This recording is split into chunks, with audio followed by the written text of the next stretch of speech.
નમસ્કાર મિત્રો, સ્વાગત કરું છું આપ સર્વ કોઈ મિત્રોનું ગવર્મેન્ટ જોબ ઇન્ફોના યુટ્યુબ પ્લેટફોર્મ પર. તો મિત્રો, ગુજરાત પોલીસ ભરતી બોર્ડ તરફથી પીએસઆઈ અને કોન્સ્ટેબલની કુલ 12,472 જેટલી જગ્યા પર ભરતીની જાહેરાત કરવામાં આવી છે. જેમાં મિત્રો ઓનલાઈન અરજી ફોર્મ 4 એપ્રિલ 2024થી શરૂ કરી દેવામાં આવ્યા છે. તો મિત્રો, ફોર્મ ભરતી વખતે ઉમેદવારને ઘણા બધા સવાલો મૂંઝવતા હોય કે જેમ કે ઉમેદવારને ટેટુ હોય અથવા તો આંખના નંબર હોય અથવા તૂટેલા દાંત હોય તો ઉમેદવાર અરજી ફોર્મ ભરી શકે છે કે કેમ? તો આવા મૂંઝવતા પ્રશ્નો સવાલો છે તો તેના વિશે આજના વિડીયોમાં આપણે ચર્ચા કરીશું. તો વિડીયોની શરૂઆત કરીએ તે પહેલા વિડીયો ગમે તો લાઈક અને શેર કરી દેજો. ચેનલમાં નવા હોય તો ચેનલને સબસ્ક્રાઇબ કરી દેજો. તો ચાલો મિત્રો, વિડીયોની શરૂઆત કરીએ. તો મિત્રો, સૌથી પહેલો સવાલ છે કે CCC નું કોમ્પ્યુટરનું સર્ટિફિકેટ અત્યારે તમારી પાસે ન હોય તો શું અરજી ફોર્મ ભરી શકાય? તો મિત્રો, અત્યારે તમારી પાસે CCC નું સર્ટિફિકેટ નથી, બેઝિક કોમ્પ્યુટરનું સર્ટિફિકેટ નથી તો પણ તમે અરજી ફોર્મ ભરી શકો છો. પરંતુ મિત્રો, તમને જ્યારે નિમણૂક આપવામાં આવે છે તે પહેલા તમારે બેઝિક કોમ્પ્યુટર નોલેજની પરીક્ષા પાસ કરી તેનું સર્ટિફિકેટ છે તમારે નિમણૂક સમય આપવાનું રહેશે. ત્યાર પછી મિત્રો, ઓબીસી એટલે કે SC/BC એટલે કે સામાજિક અને શૈક્ષણિક રીતે પછાત વર્ગના ઉમેદવાર હોય છે તો તેઓએ નોન ક્રિમિનલ સર્ટિફિકેટ રજૂ કરવાનું રહેશે. હવે મિત્રો, આ જે નોન ક્રિમિનલ સર્ટિફિકેટ છે તે કઈ તારીખથી કઈ તારીખ સુધીનું માન્ય રહેશે? તો મિત્રો, 1/4/2022 થી લઈને 30/4/2024 સુધીનું સર્ટિફિકેટ માન્ય રહેશે. મિત્રો, આ તારીખ સિવાયનું સર્ટિફિકેટ હશે તો તમને અનામતનો લાભ મળવાપાત્ર રહેતો નથી. તે સિવાય EWS વર્ગના ઉમેદવાર છે તો તેઓએ EWS નું સર્ટિફિકેટ રજૂ કરવાનું રહેશે. આ જે EWS નું સર્ટિફિકેટ છે તે કઈ તારીખથી કઈ તારીખ સુધીનું રજૂ કરવાનું રહેશે? તો મિત્રો, EWS નું સર્ટિફિકેટ છે તે 1/5/2021 થી લઈને 30/4/2024 સુધીનું માન્ય ગણાશે. ત્યાર પછીનો સવાલ છે કે અરજી ફોર્મ ભરતી વખતે કોઈ પણ પ્રકારની ભૂલ થઈ હોય તો ભૂલને સુધારવામાં આવશે કે કેમ?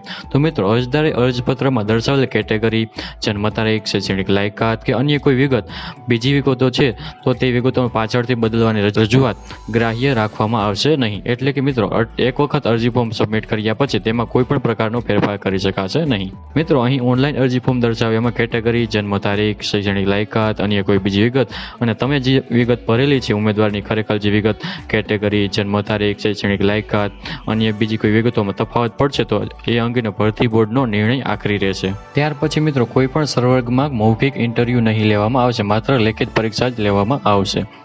ત્યાર પછી મિત્રો, અરજી ફી છે તે પણ તમારે ઓનલાઈન જ ભરવાની રહેશે.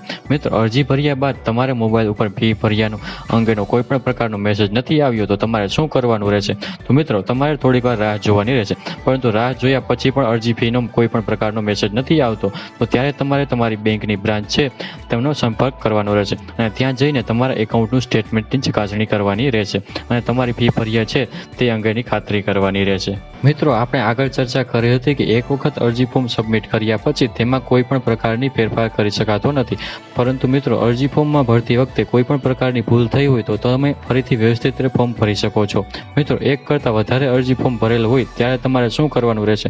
તો મિત્રો, અહીં એક ઉમેદવાર એક જ અરજી ફોર્મ ભરી શકશે. તેમ છતાં એક કરતાં વધુ અરજી કરેલ હશે તો તેવા કિસ્સામાં તમે સૌથી છેલ્લી અરજી કન્ફર્મ કરેલ હશે તે તમારું અરજી ફોર્મ માન્ય ગણાશે. બાકી તે સિવાયની બધી અરજી રદ થશે અને તે ભરેલ ફી પણ નાણાં પણ પરત મળવાપાત્ર રહેશે નહીં. ત્યાર પછી મિત્રો, ગ્રાઉન્ડ અને પરીક્ષા એટલે કે શારીરિક કસોટી અને લેખિત પરીક્ષા કયા મહિનામાં લેવામાં આવશે? તો મિત્રો, શારીરિક કસોટી અંદાજે ચોમાસા પછી યોજાવાની સંભાવના છે.